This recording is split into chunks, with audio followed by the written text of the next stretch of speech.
Welcome to AP Chemistry. This video will focus on the theme of energy, in particular that of potential and kinetic energy in reference to both gravitational and electrostatic systems. Note that in the simulation shown, thermal energy is not. This is another way of referencing heat energy due to friction. In the absence of friction, energy is completely conserved within the dynamic of potential and kinetic energy in reference to the gravitational attraction of the Earth. Potential energy is another way of measuring the possible energy of a given system. Kinetic energy is its actual energy. Potential energy is highest when the skater is farthest from the ground, and lowest when the skater is closest to the ground. Kinetic energy, however, is lowest when it is no longer moving, that is, at points farthest from the ground. And it is highest when it is most moving, the point where it is closest to the ground.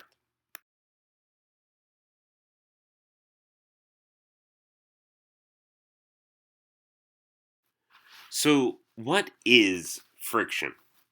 Friction is the force of particles moving against other particles on the microscopic scale. This friction generates kinetic energy on that microscopic scale. The movement of those particles is literally heat. The faster particles move, the warmer an object is, and the slower particles move, the cooler an object is. Friction is generated out of the repulsive orientations that occur with the enormous imperfections that are on the surface of objects. Since the surfaces are covered by negative electric fields, that is, from the electrons, the surfaces in reference to each other will generate opposing repulsions, and thereby vast amounts of movement against each other on the microscopic scale. Again, this movement is literally thermal energy or heat.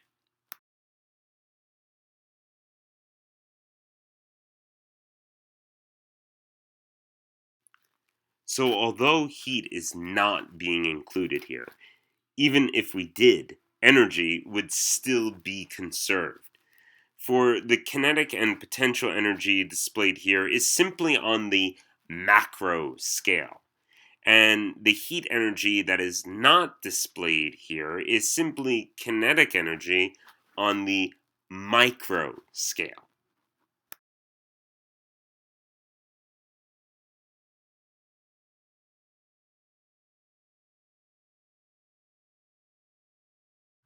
But before we can continue, we must pause and consider what actually is energy. Energy is, from its etymology, literally the inworking of things. En, meaning in, ergi, referring to work. And since energy has been found to be the very substance of all things, work or being, as the ancient religious sages and philosophers would have described it, is the substance of every single thing. Therefore, in our scientific sense, energy cannot be created or destroyed. Energy is the very being or working that generates everything in everyone.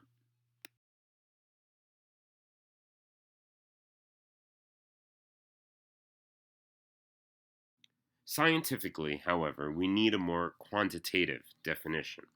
Thus, energy is defined as force times distance, or force being applied over a given distance. Take a moment to note the distinction in units provided below. The SI unit of force is a Newton, or a unit of mass, a kilogram, being accelerated at a meter per second per second.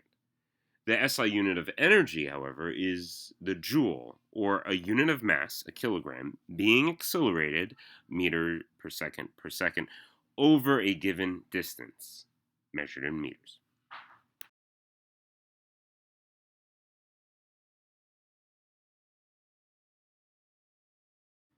So on the macro scale, potential energy is force times distance.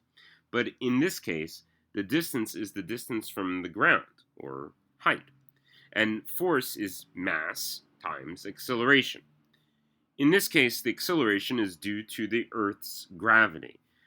This is then the Earth's gravitational acceleration. It is important to note that potential energy is highest when farthest or least attracted from the Earth. It is lowest, the potential energy is lowest when closest to or most attracted to the Earth.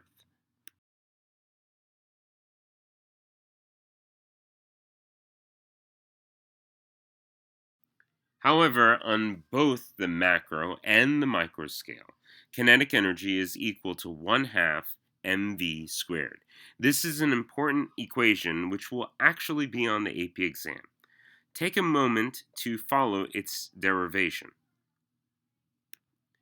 As you see, work is equal to mass times acceleration times displacement, where displacement is defined as the change in position. Substituting in, we have kinetic energy is equal to mass times acceleration times the change in position. If we define acceleration as change in velocity divided by change in time, we can substitute that in, as well as realizing that the definition for velocity is equal to change in displacement over change in time. We can rearrange that relationship to solving for change in displacement as equal to velocity times change in time.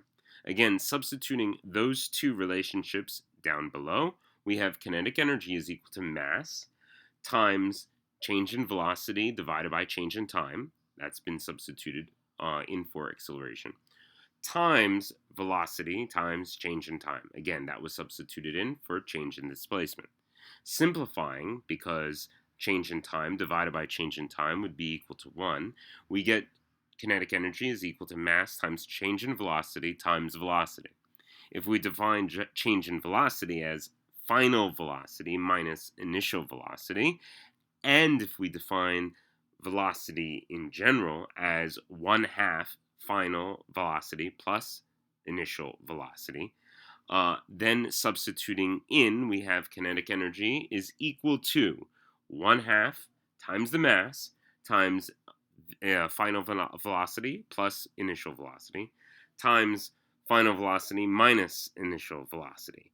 Well, knowing a bit of algebra helps, and simplifying, we get kinetic energy is equal to 1 half mv final squared minus 1 half mv initial squared.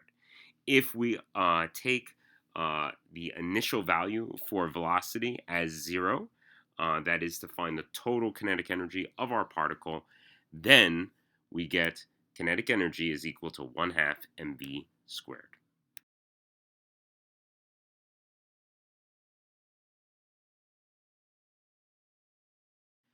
To recapitulate, the total energy of a given system is equal to its macro energy and its micro energy considered all together.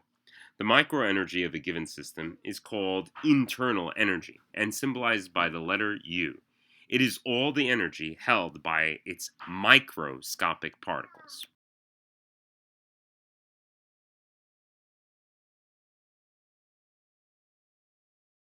The internal energy is the total sum of kinetic and potential energy on the microscopic or chemical scale.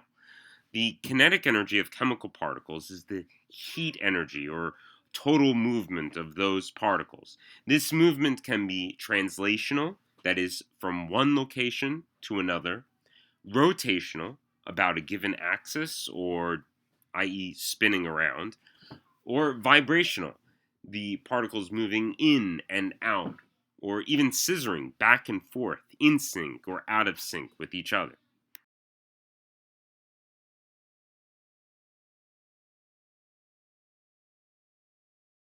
The potential energy of chemical particles, however, is stored in their chemical bonds. The diagram below has been commonly found on several AP exams. It is distinctly important in representing key relationships of attractions and repulsions in reference to potential energy of a chemical system. When there is no attraction and no repulsion in a given chemical system, potential energy is zero. When attraction is dominant in a given chemical system, that is, when stable chemical bonds form, potential energy is at its lowest or most negative. When repulsions are dominant in a given chemical system, or when those bonds are at the moment of breaking, potential energy is at its highest or most positive.